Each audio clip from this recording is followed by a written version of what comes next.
그리고 또 우리 지난주 삼위일체 하나님의 영광을 보라고 말하였습니다. 자, 오늘 마지막 우리 6절에서 9절 있는 우리 여호와를 앙망한 우리 27절부터 밑에 내용들은 우리가 자주 봤기 때문에 오늘 세 번째로 임마누엘 예수 그리스도의 아름다운 소식을 전하라. 임마누엘 예수 그리스도의 아름다운 소식을 전하라고 우리에게 말씀하고 있습니다. 자, 오늘 보시길 바랍니다. 우리 9절 말씀 한번 더 읽도록 하겠습니다. 9절. 자, 9절. 오늘 6절부터 9절까지 시작. 말하는 자의 소리여 가로되 외치라. 대답하되 내가 무엇이라 외치리까? 가로되 모든 육체는 풀이여 그 모든 아름다움은 들의 꽃과 같으니 풀은 마르고 꽃은 시듬은 여호와의 기운이 그 위에 불미라. 이 백성은 실로 풀이로다. 풀은 마르고 꽃은 시드나 우리 하나님의 말씀은 영영이 있으리라 하라. 아름다운 소식을 시온에 전하는 자여 너는 높은 산에 오르라. 아름다운 소식을 예루살렘에 전하는 자여 너는 힘써 소리 높이라. 두려워 말고 소리를 높여 유다의 성읍들에 이르기를 너희 하나님을 보라 하라. 아멘.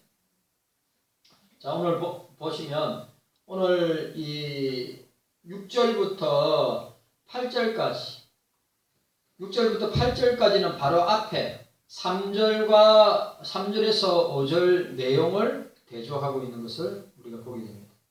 앞에서는 만왕의 왕이요 만주의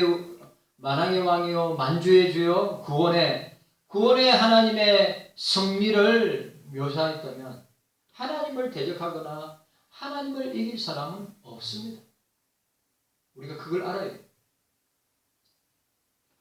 자, 광야든지 산이든지 골짜기든지 세상 그 어떤 것도 하나님을 멈추게 할 수 있는, 하나님을 제지할 수 있는 것은 아무도 없다고 하는 사실. 여러분,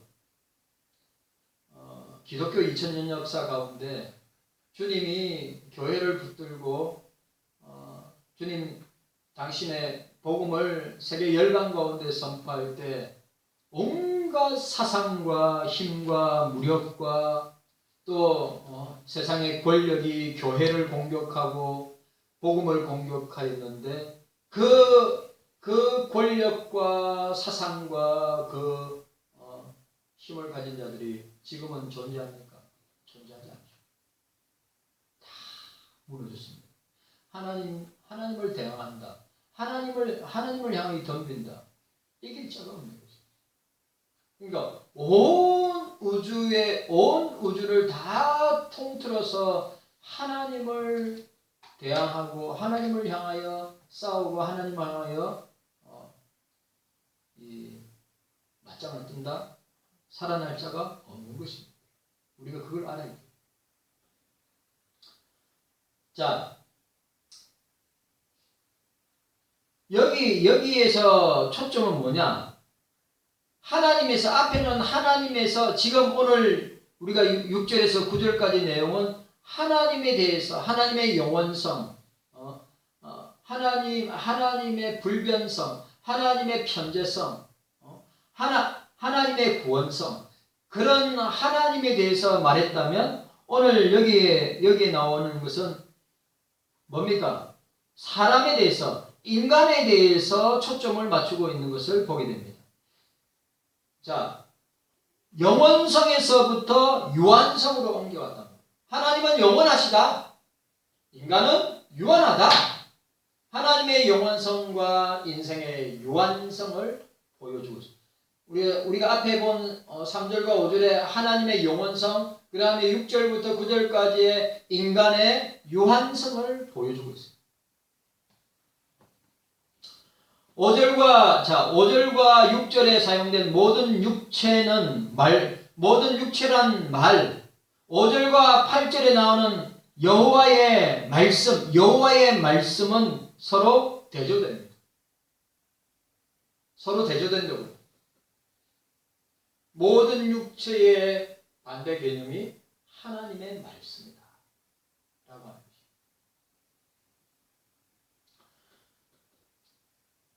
여호와의 말씀에 대한 언급이 이들 두 연의 대조를 부각시키는 것을 보게 됩니다. 자, 오늘 본문에 보니까 모든 육체는 풀이요. 자, 모든 육체 따라하세요. 모든 육체는 풀이요. 모든 아름다움은 들의 꽃과 같으니.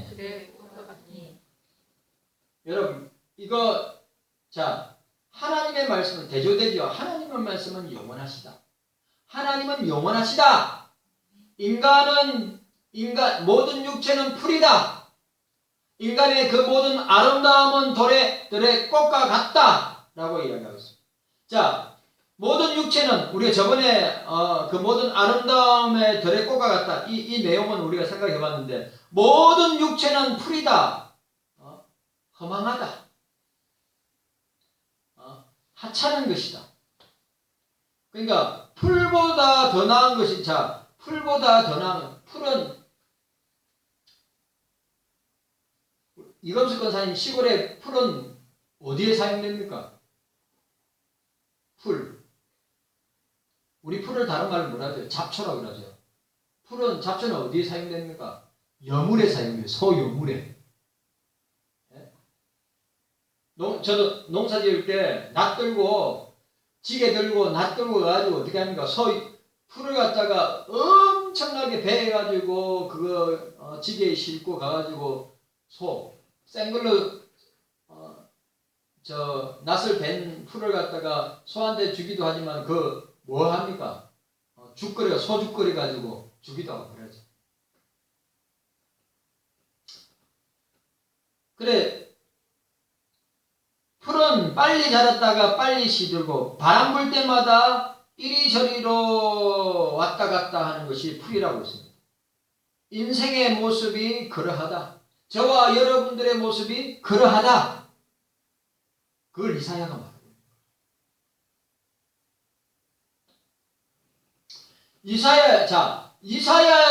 이사야의 선포에 오늘 이 본문에서 이사야가 인간을 향한 사람을 향한 선포의 메시지는 어떤 것입니까? 그렇게 이사야가 하나님은 위대하시고 하나님은 영원하시고 하나님의 구원은 불변하시는데 인간은 어떠냐?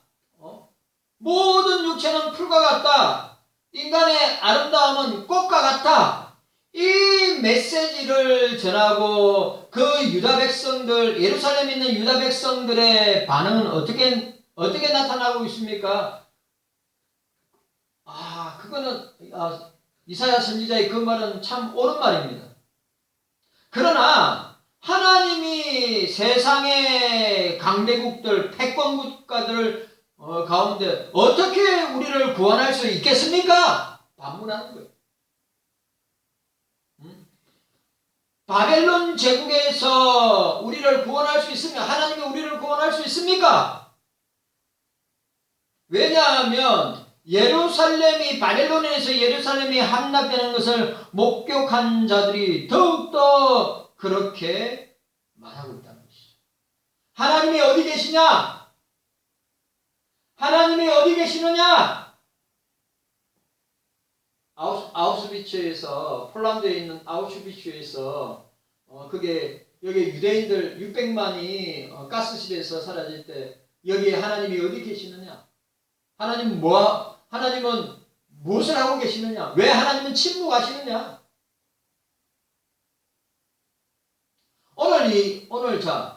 오늘 이사야를 향해서 유다 백성들이 그런 뉘앙스로 믿음 없는, 신앙 없는, 불신앙과 같은 모습으로.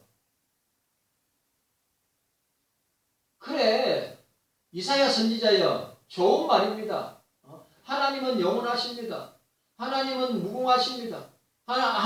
하나님의 영광은 끝이 없습니다. 하나님의 주권은 절대적입니다.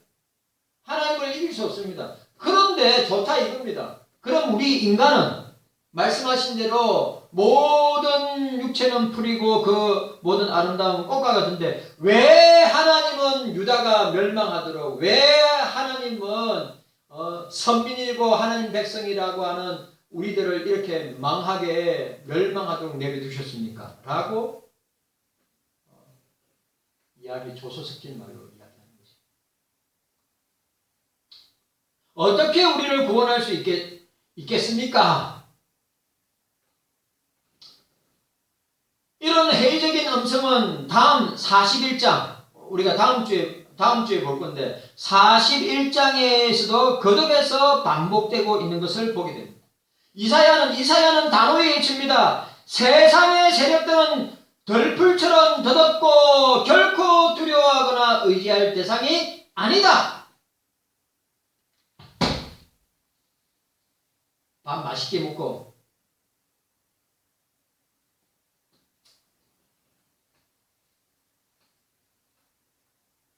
여러분 꼭 기억해야 돼요. 이 세상 권력은, 이 세상에 있는 인생들은 덜풀처럼 더덥고 시들어지고 말라지고 잘려지고 떨어져 나가는 존재이기 때문에 우리는 두려워하지 말아야 합니다. 결코 두려워할 대상이 아니라고 하는 사실. 우리는 무엇을 두려워해야 됩니까? 하나님을 두려워해야 합니다. 우리는 하나님을 두려워해야 됩니다. 세상의 권력과 세상의 사람들을 두려워할 것이 아니라 우리는 그 세상 나라들과 세상의 권세를 주장하시는 주님을 두려워해야 한다는 사실. 자, 여기 보세요. 자, 6절과 7절에 꽃의 이미지는 언약 백성을 제압했던 이방 세력만이 아니라 언약 백성 자체의 연약함과 허망함도, 자, 오늘 뭐라고요? 풀과 꽃을 이야기할 때 언약 백성, 하나님의 백성들, 하나님의 교회를 압제하고 타담하는 악한 세력들, 이방의 세력들, 이게 이제 사단의 세력들도 되겠죠. 세력뿐만 아니라 이 풀과 꽃은 언약 백성들의 연약함과 허망함을 가리키는 것이라고 말하고 있습니다. 우리가 꼭 기억해야 됩니다. 하나님 앞에 대항하거나 하나님 앞에 설 수 있는 인생은 아무도 없습니다. 우리는 하나님의 은혜로 나아간다는, 하나님 은혜 가운데 살고 나아간다는 사실을 우리는 꼭 기억해야 합니다. 자, 따라하세요. 하나님을 두려워하라. 하나님을 두려워하라. 여러분, 하나님을 두려워해야 합니다. 왜요? 세상 나라는, 사람은, 우리는 풀과 꽃처럼 마르고 시들어 버려서 어떻게 해요? 망하기 때문에.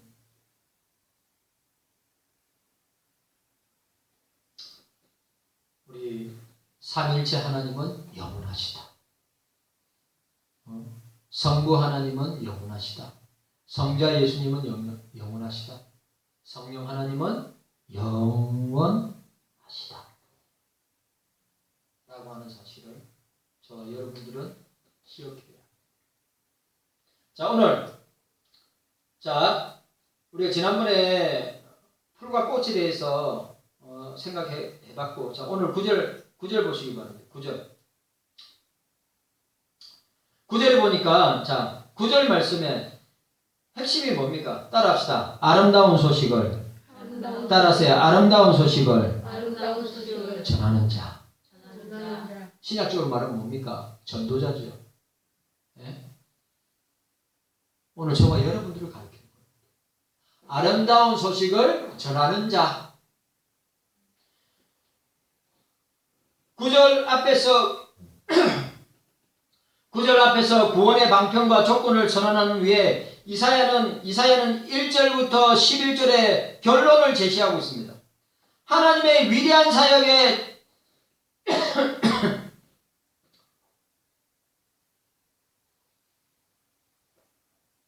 하나님의 위대한 사역에 동참할 것을 예루살렘에게 간곡히 당부하고 있습니다. 오늘 저와 여러분들에게도 마찬가지입니다. 오늘 한국교회나 우리 경속교회나 저와 여러분들에게 주님이 간곡하게 부탁하고 있습니다. 뭡니까? 주님의 복음사역에, 주님의 선교사역에, 주님의 전도사역에 저와 여러분도 함께 동참해야 된다. 아름다운 소식을 전하는 자. 하나님의 자비와 구원은 예루살렘 거민들만을 위한 것이 아니라 온 세상에 있는 죄인들을 향한 것이라고 하는 사실. 우리의 것만 아니라 뭐요? 온 세상에 있는 죄인들을 향한 소식이라. 나만 이 아름다운 소식을 받고 믿고 누리고 살다가 가는 것이 아니라 이 아름다운 소식을 시온에 전하는 자. 시온은 예루살렘이고 시온은 하나님의 임재가 임하는 곳이죠. 시온의 아름다운 소식을 시온에 전하는 자. 이 시온이 보세요. 하나님의 그러니까 우리가 신약적으로 또 우리가 계시록적으로 보면 이 시온은 새하늘과 새 땅, 새 예루살렘이지만 여기에 시온은 예루살렘, 하나님의 임재와 통치가 있는 예루살렘 성전, 시온. 근데 그 시온이 뭐요? 아름다운 소식을 시온에 전하는 자라고 있어요. 왜? 아직도 여러분 보세요. 아직도 지금도 이스라엘은 아름다운 소식을 전하는 자들을 통해서 이스라엘 땅에 예루살렘에 아름다운 소식이 전해지는 역사가 계속해서 일어나야 한다고 하는 사실을 우리에게 보여줍니다. 자, 따라하세요. 아름다운 소식을 전하는 자여.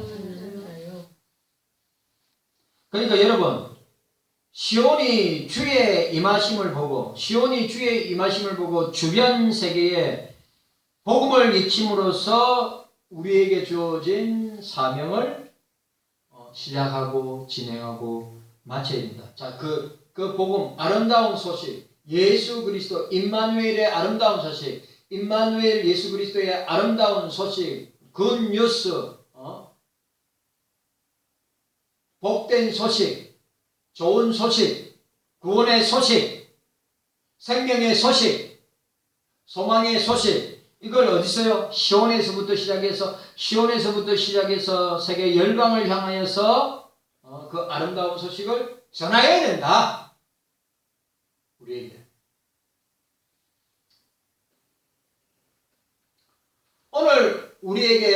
오늘 21세기의 경소교회와 저와 여러분들에게 이 사명을 주셨다. 아름다운 2750년 전에 이사야가 시온을 향하여서 예루살렘을 향하여서 예루살렘의 백성들을 향하여서 이 위대한 사명을 아름다운 소식을 전하는 자 시온에서부터 그것이 시작하여 예루살렘과 온 유다와 사마리아와 땅 끝까지 이르러 이 아름다운 소식을 전하는 정인의 사명을 감당해야 된다.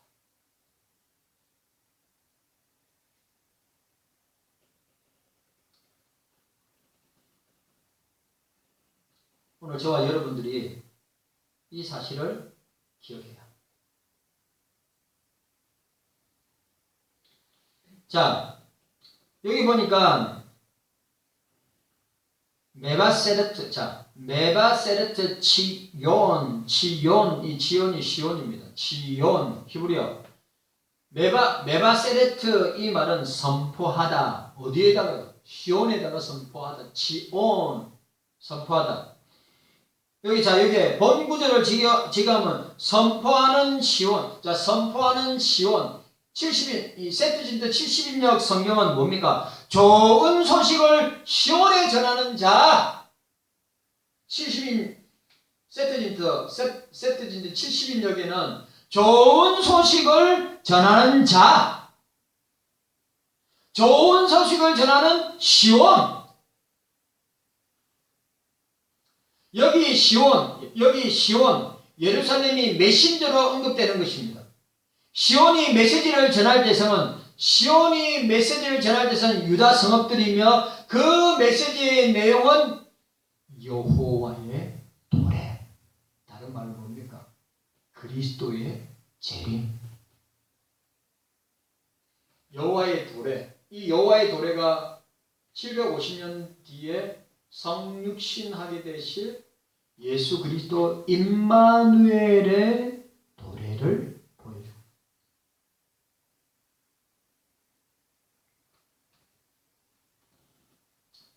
그래서 오늘 여기서 이렇게 해석하면 됩니다. 시온은 주님의 도래를 선포하는 사자들과 동일시 되는 것입니다. 뭐라고요? 이 시온은 주님의 도래를 선포하는 사자들, 복음 전도자들과 동일시 되는 거예요. 오늘 저와 여러분들이 복음 전도자, 선교사, 예?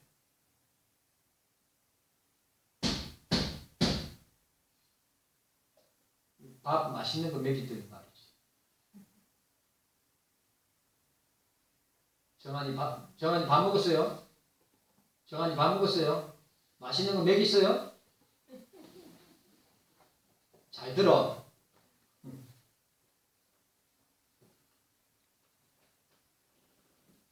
오늘 중요한 거. 시온은 주님의 도래를 선포하는 사자들과 동일시 하는데, 복음 전도자들, 신약적으로 말하면 복음 전도자들, 사도들, 목사들, 교사들 다.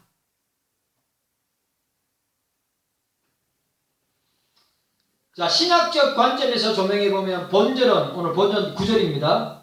하나님의 모든 계획과 주 예수 그리스도의 복음을 선포해야 하는 이 말, 교회의 사명, 그리스도인들의 사명을 보여주고 있다. 알겠어요? 이게 이 40장이 아름다운 소식, 이게 뭐라고 굿뉴스란 말이에요. 복음이란 말이에요. 복음, 아름다운 소식. 그 임마누엘 예수 그리스도의 아름다운 소식. 이 아름다운 소식이 구원의 소식이다. 이걸 교회가 받았고 저와 여러분이 받았으니까 전해야 되는 것은 당연한 것이고 그것이 저와 여러분들의 사명인 것입니다. 안 전하면 사도 바울이 뭐랬어요? 저주를 받을 것이다. 저주를 받을 것이라.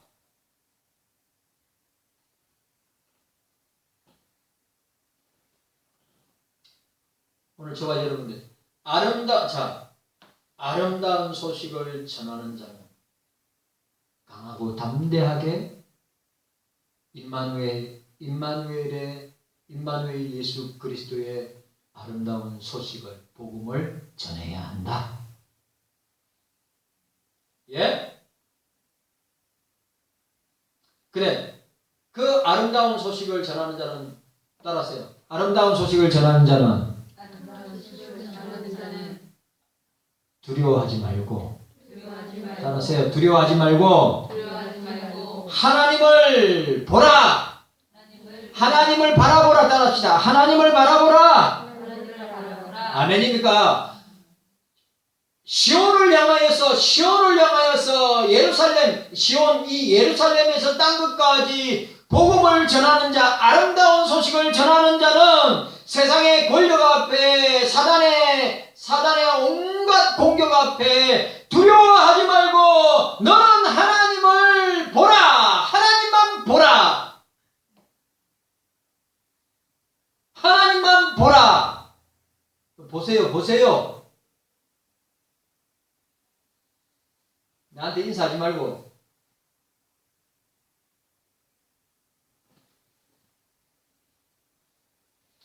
두려워 말고. 이거는 41장에도 반복되는 말씀입니다. 시온은 하나님께 버림받았다며 또 그의 말씀이 실패한 것이라며 두려워할 필요가 없다고 하는 것입니다. 장차 전개될 하나님의 구속사역을 선지자 이사야처럼 선포해야 됩니다. 예수 그리스도의 구원의 복음, 아름다운 소식, 복된 소식을 어떻게 해요? 두려워하지 말고 전해야 한다. 왜? 왜 그렇게 전해야 돼요? 하나님만 바라보라. 너는 하나님만 보라고 이야기하고 있습니다. 여기에 너는 하나님을 보라. 구원은 하나님의 임재로 인한 것인데 하나님은 당신의 백성을 구원하실 때 멀리서 어떤 프로그램이나 제자훈련이나 신학적 개념을 알려주시는 방법을 취하지 않고 어떻게 해요? 직접 2000년 전에 직접 주님이 너는 하나님을 보라고 하는 그 하나님의 실체 실상이신 예수 그리스도가 직접 우리에게 2000년 전에 임하셨다.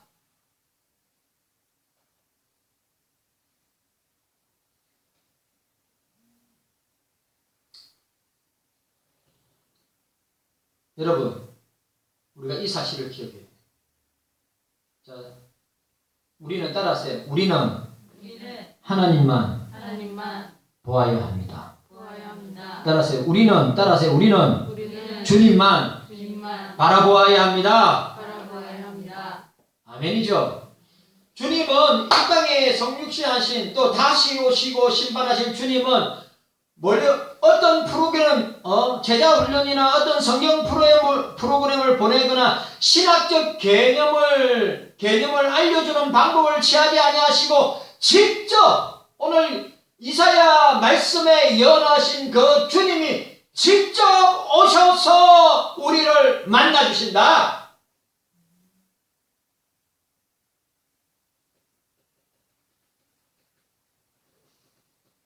오늘 켈빈은 이렇게 이야기하고 있습니다.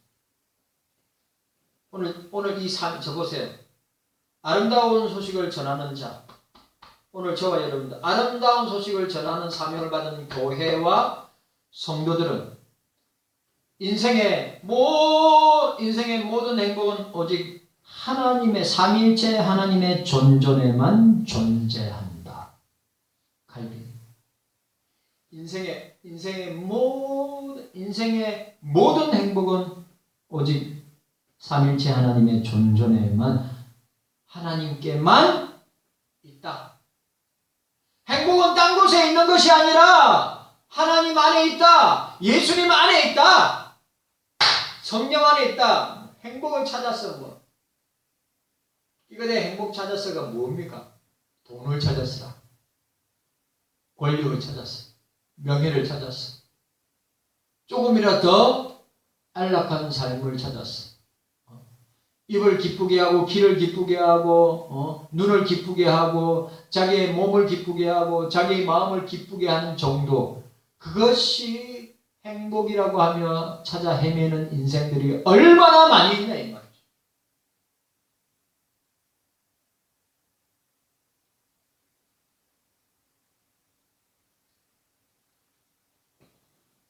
만일 우리에게 주님이 계시지 않는다면 우리는 아무것도 갖지 못한 것이다. 반면에 만일 우리에게 주님이 계시다면 우리는 모든 것을 가진 것이다. 여러분, 확실해야 됩니다. 예? 주님이 없으면 아무것도 아니에요. 예? 세상에서 아무리 날고 기고 세상에 권력을 가졌다 하더라도 주님이 없는 인생은, 주님이 없는 세상은 아무것도 아니고 망하는 것밖에 없다고 하는 사실.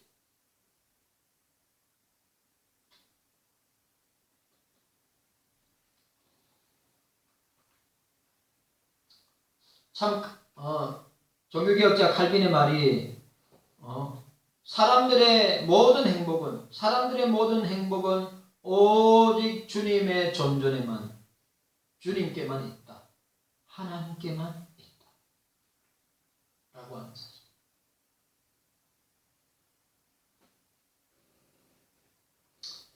예나 지금이나 위대하고 복된 소식입니다. 아름다운 소식을 전하는 예수 임마누엘의 구원의 소식, 예수 그리스도의 아름다운 소식을 전하는 것은 뭡니까? 복된 소식입니다.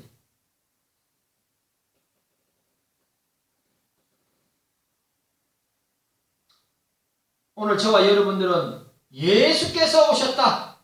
예수께서 우리의 구원을 위하여 오셨다. 예수를 믿어라. 라고 하는 외침이 저와 여러분들의 외침이 되어야 하는 것입니다.